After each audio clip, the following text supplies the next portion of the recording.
Okay, so today we will learn the basic moves. And if you have any questions or if there is something you don't understand, don't hesitate to ask me. わかりました。コーチ、技を教えていただく際に動作の一つ一つを止めていただけますか？動作の組み合わせをより理解したいと思います。Okay, so first, can you show me a fist? ではまずあなたの拳を見せてください。Right? We make a fist and then we hit. 拳を握って、Now, how do we do そして打 this? つ。 We どうやってや move, るの？ right? We move, 回って、 we turn, we twist like こうやっ this. てひねるんだ。 See?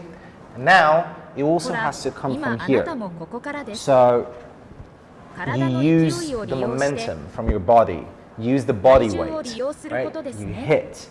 You hit, you hit. 打つんだ。 Okay? 打つんだ。 Now, do you have any さて、 questions これら regarding のこと all につい this? て何か質パンチをする問がありますか？際に相手の頭やお腹や足を狙うと思うんですけど、もし相手が攻撃してきた際に防御をして反撃をする。